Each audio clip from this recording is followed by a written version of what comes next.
Mvutano wa kisiasa na kidiplomasia kati ya Israel na Uturuki umefikia kiwango kipya baada ya Israel kutangaza rasmi kutambua mauaji ya Waarmenia yaliyotokea mwaka 1915 wakati wa dola ya Ottoman kama mauaji ya kimbari.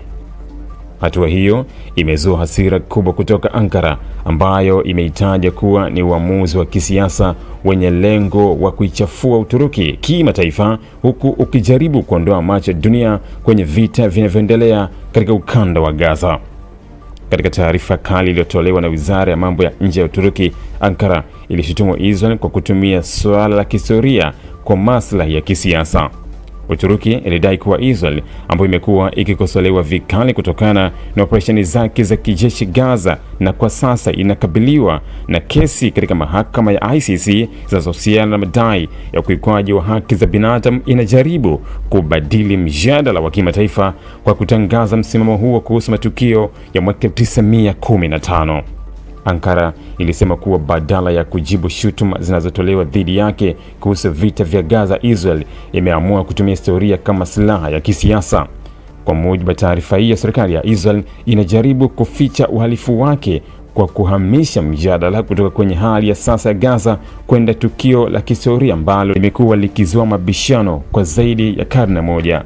Kauli hii imekuja wakati ambapo uhusiano kati ya Israel na Uturuki tayari umeharibika kwa kiwango kikubwa tangu kuzuka kwa vita baada ya shambulio la Hamas dhidi ya Israel Oktoba mwaka 2023.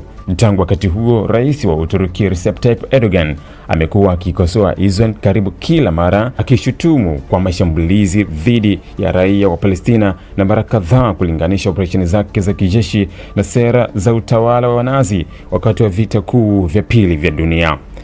Katika miezi iliyopita, Uturuki imechukua hatua mbalimbali za kuonyesha kutoridhishwa kwake na sera za Israel, ikiwa ni pamoja na kusitisha sehemu kubwa ya biashara kati ya nchi hizo mbili, kupunguza ushirikiano katika sekta mbalimbali na kuendelea kushinikiza jumuiya ya kimataifa kuongeza presha dhidi ya Israel. Ankara pia imekuwa ikiunga mkono juhudi za kisheria zinazolenga kuwawajibisha viongozi wa Israel kwa madai ya ukiukwaji wa sheria za kimataifa wakati wa vita vya Gaza. Katika taarifa yake ya sasa, Wizara ya Mambo ya Nje ya Uturuki ilisisitiza kuwa nchi hiyo itaendelea kupinga kile ilichokiita sera za upanuzi na za kuvuruga utulivu katika Mashariki ya Kati zinazotekelezwa na Israel. Ankara ilisema haitarudi nyuma katika juhudi zake za kushirikiana na mataifa mengine kutafuta suluhisho la kudumu kwa mgogoro wa Gaza na kuhakikisha kuwa sheria za kimataifa zinazingatiwa. Kwa upande mwingine, uamuzi wa Israel unatambuliwa na wachambuzi wa siasa za kimataifa kuwa ni mabadiliko makubwa ya sera. Kwa miongo kadhaa, serikali mbalimbali za Israel zilikuwa zikiepuka kutangaza rasmi kuwa mauaji ya Waarmenia ni mauaji ya kimbari, kwa sehemu kutokana na umuhimu wa uhusiano wa kimkakati uliokuwepo kati ya Tel Aviv na Ankara katika nyanja za ulinzi, biashara, usalama na ushirikiano wa kijeshi.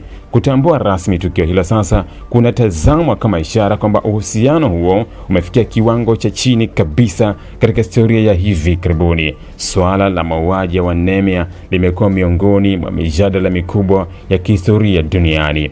Mataifa mengi pamoja na mabunge mbalimbali yametambua matukio ya mwaka 1915 kama mauaji ya kimbari dhidi ya Waarmenia waliokuwa wakiishi ndani ya dola ya Ottoman.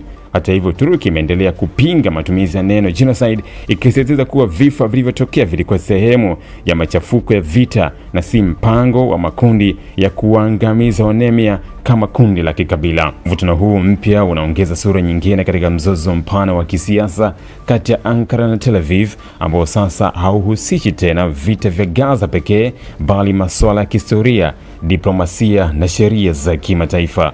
Wachambuzi wanaonya kuwa ikiwa viongozi wa pande zote mbili wataendelea kutumia lugha kali dhidi ya kila mmoja, nafasi ya kurejesha uhusiano wa kawaida kati ya Israel na Uturuki itaendelea kuwa ndogo, jambo ambalo linaweza kuwa na athari kubwa kwa usalama wa siasa za Mashariki ya Kati.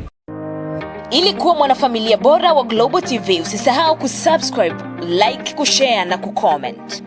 Baada ya kusubscribe, bonyeza alama ya kengele ili kupata taarifa kwa kila video inayopanda Global TV Online.